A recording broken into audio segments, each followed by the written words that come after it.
Megastar Shakib খানের বরবাদ ছবি কিন্তু অনেক আগে পাইরিস হয়ে গেছে। তারপরও এটা নিয়ে আমি একটা আলোচনা করিনি, একটা কথাও বলিনি। কারণ কি, এটা নিয়ে আলোচনা যদি করতে যাই তাহলে আমার কাছ থেকে আরও 10 জন শুনবে বা 100 জন শুনবে, তাহলে শাকিব খানের কিন্তু ক্ষতি হবে। আমি কিন্তু শাকিব খানের ক্ষতি চাই না, আমি কিন্তু ভালোটা চাই। শাকিব খানকে অনেক পছন্দ করি, তো এর জন্য শাকিব খানের ক্ষতিটা আমি করতে পারি না।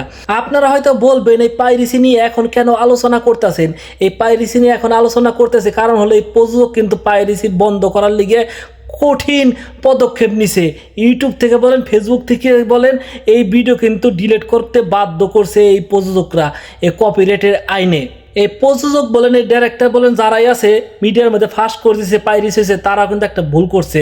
তারা কেন এই জিনিসটা ফাঁস করতে গেল, তারা কেন এটা নিয়ে কথা বলতে গেল, তারা কিন্তু এটা নিয়ে কিন্তু আরও আগে উদ্যোগ নেওয়া প্রয়োজন ছিল, যেন ইউটিউবে ফেসবুকে যেন আপলোড না দিতে পারে।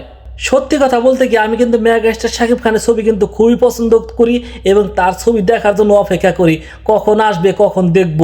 আমরা যেহেতু প্রবাসী থাকি, আমি থাকি কুয়েত প্রবাসে, এখানে কিন্তু বাংলা ছবি কিন্তু আনা হয় না, এর জন্য কিন্তু আমরা দেখতে পারি না। হয়তো বাংলাদেশে গিয়ে দেখতে হয়, আর নয়তো বা ইউটিউবে যখন চলে আসে তখন কিন্তু দেখতে হয়।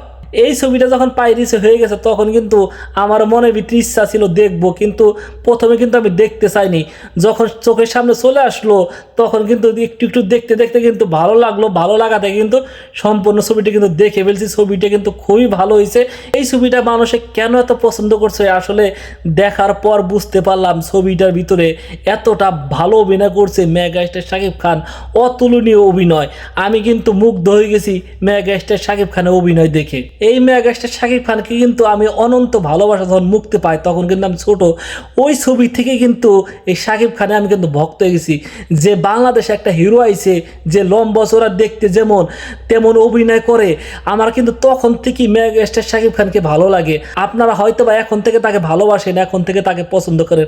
আমি কিন্তু মেগাস্টার শাকিব খানকে অনন্ত ভালোবাসা, প্রথম ছবি থেকে কিন্তু তাকে আমি পছন্দ করি। এই বরবাদ ছবিটি দেখার পর অনেক ভালো লাগছে, আবার মন থেকে অনেক খারাপও লাগছে। এই ছবিটি যে পাইরিসি না হতো, সত্যি কথা কি 100 কোটি কি 150 কোটি টাকাও হয়ে গেত গ্রোস কালেকশন, কিন্তু এই ছবিটি কিন্তু থামিয়ে দিছে এই পাইরিসি হওয়ার পর। দেশ বিদেশে কিন্তু ব্যাপকভাবে কিন্তু এই বরবাদ ছবি, মেগাস্টার শাকিব খানের ছবি কিন্তু পছন্দ করছে। এই ছবিটি দেখার পর আমার খুবই খারাপ লাগছে ভাই, মন থেকে, যে এই ছবিটি যদি পাইরেসি না হতো, কোথায় যায় ঠেকতো, এটা কিন্তু একটা ইতিহাস হইতো বা রেকর্ড হইতো এই ছবিটি ব্যবসার দিক থেকে। এখনো কিন্তু বাংলাদেশের হিস্ট্রিতে এই বরবাদ ছবি কিন্তু রেকর্ড পরিমাণ ব্যবসা করছে। এর আগে কোনো ছবি এই বরবাদ ছবির মতন এত ব্যবসা করতে পারে নাই, কিন্তু এই ছবিটি ষড়যন্ত্র করে থামিয়ে দিল। এই ছবিটি যদি ষড়যন্ত্র করে না থামিয়ে দিত তাহলে কিন্তু আরও অনেক উপরে গেত। তারপরও কিন্তু দর্শকরা হলে গিয়ে এই ছবিটি দেখতেছে। এখন পর্যন্ত কিন্তু সব দর্শকরা কিন্তু এই পাইরেসি ভিডিওটা কিন্তু দেখতে পারে নাই। আর আমার এই ভিডিওটি দেখার পর যারা পাইরেসি ভিডিওটি দেখতে চান আর দেখতে পারবেন না, কারণ হলো অনলাইন থেকে যে কোনো জায়গা থেকে কিন্তু এই ভিডিওটি ডিলিট করা হয়েছে কপিরাইটের আইনে। এই পদক্ষেপটি যদি আপনারা শুরুতেই নিতেন তাহলে কিন্তু ইউটিউব বলেন বা ফেসবুক বলেন বা টিকটক বলেন, কোনো জায়গায় কিন্তু ক্লিপ বলেন, কোনো জায়গায় কিন্তু পোস্ট করতে পারতো না।